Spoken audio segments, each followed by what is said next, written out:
Hi, welcome to screencast number 2. We are picking up at the stomach. So we've got these 4 different cell types, and basically you just want to know what each cell type secretes and anything else that's associated with it. So associated with the first cell type, the mucous neck cells, you have the mucosal barrier. So you want to know that the mucus that comes out of these cells has lots of bicarbonate. Bicarbonate, you will remember, is a base, so that neutralizes stomach acid. So the mucus just kind of sticks to the stomach lining.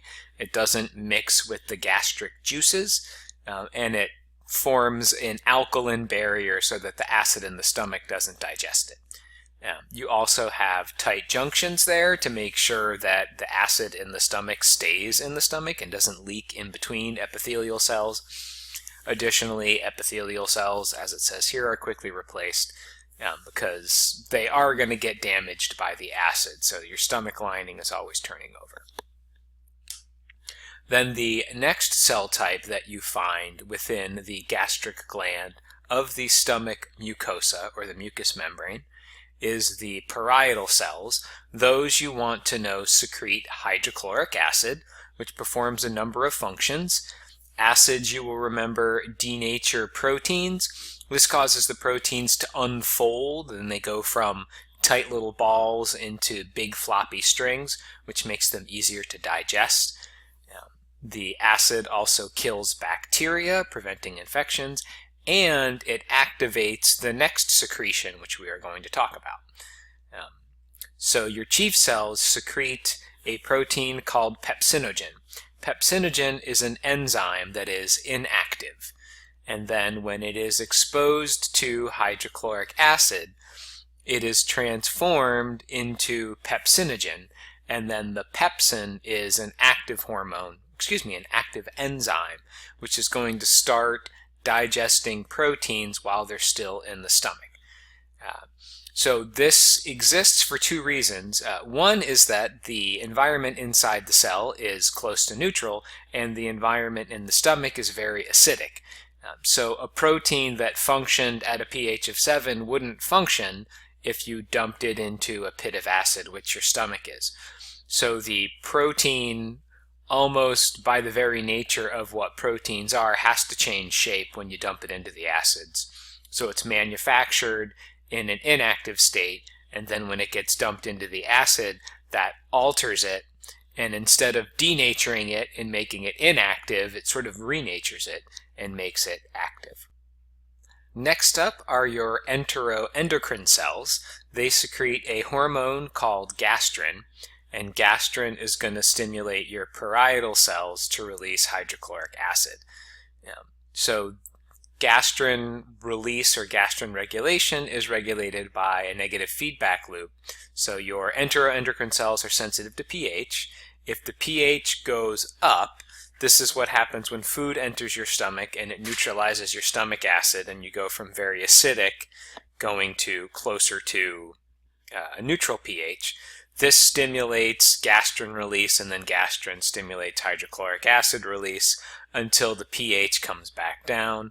And then when the pH comes back down, the enteroendocrine cells shut off, and gastrin is no longer present, and then hydrochloric acid is no longer being released by your parietal cells.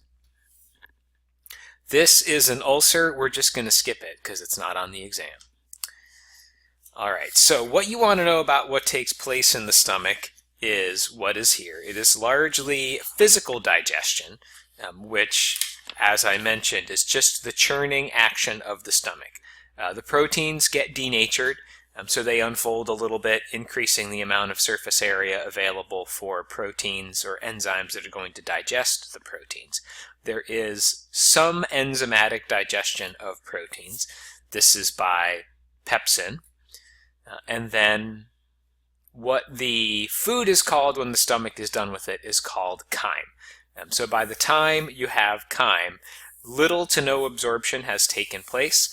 The only things that get absorbed in the stomach is a small amount of water and any very small, easily diffusible molecules like ethanol or alcohol are very small things, a few drugs, but really no nutrient absorption.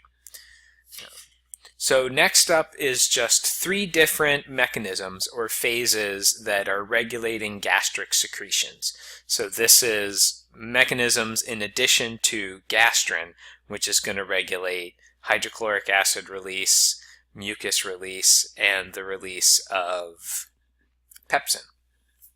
So the cephalic phase refers to the time period before you're done eating. Or excuse me, before you begin eating. So what happens is you're looking at the food, you're smelling the food, you're thinking about food, your brain stimulates your stomach via the vagus nerve to start producing stomach acid and pepsin so that your stomach is prepared before the food hits it. Then, when there is food in your stomach, 3 to 4 hours after you have eaten a meal, the stomach is regulating its own gastric secretion. So it is monitoring digestion and deciding how much acid needs to be produced. Then, when the stomach is done with the food, it is now chyme. The chyme enters the duodenum. This is the first loop of your small intestine. Now the duodenum is controlling stomach secretions.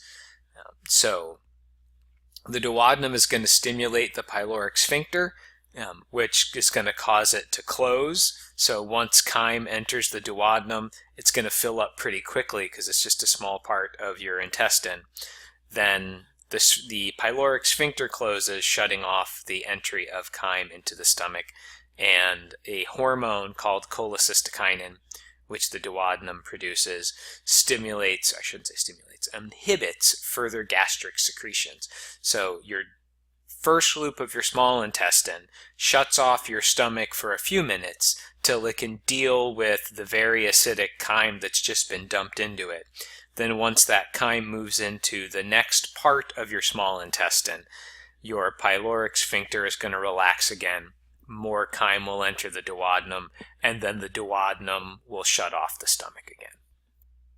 So now we're in the duodenum, chyme from the stomach has been dumped into the small intestine, and we're going to stay anatomically right here for a little while. First we're going to talk about small intestine structure, and then we're going to talk about some of the accessory organs that are required for digestion. So you're going to see that bile salts and enzymes from the pancreas get dumped into the duodenum to help with digestion. So we'll talk about the liver and the production of bile, and then we'll talk about the pancreas and the enzymes that the pancreas produce, and then that'll take us back into the small intestine, and then from there we'll go into the large intestine. So first up is just a little bit of gross anatomy about the small intestine. It is, as this says here, 2 to 4 meters long. So we're talking roughly 6 to 10 or more feet. So it's pretty long. It goes from the pyloric sphincter to the ileocecal valve, which you should remember from lab. And you also want to know this is where most nutrient digestion and absorption is going to take place. So by digestion, we mean the enzymatic disassembly of large molecules like proteins into small molecules like amino acids that your body can digest. Those nutrients are absorbed, and then the water is going to follow by osmosis. And most of that, again, takes place in the small intestine. So by the time we get to the large intestine, you have basically now feces, material that is not going to be absorbed into the body, and very little water. And we'll just skip over this. So what you want to know about the small intestine structurally is that the inside of it has these 3 different modifications, or 3 anatomical features, and all 3 of them work together to increase the amount of surface area that is available for nutrient absorption. So first up are just the plicae circularis, or circular folds. These you can actually see with the naked eye. So they're relatively large structures it's just these infoldings of the mucosal layer of the small intestine, which is increasing, increasing your surface area. Then if you zoom in real close here, on the surface of your plicae circularis, you will find very small projections or very small finger-like projections of the mucous membrane into the lumen of the small intestine. These are called the villi. Then right here, if you zoom in super close to the surface of the villi, you will find microvilli. So these are complicated foldings of the cell membrane of your intestinal epithelial cells. Under a microscope, they look kind of like a hairbrush or a paintbrush, hence they are sometimes referred to as the brush border, and they have embedded in them as transmembrane proteins a number of different enzymes that are called brush border enzymes.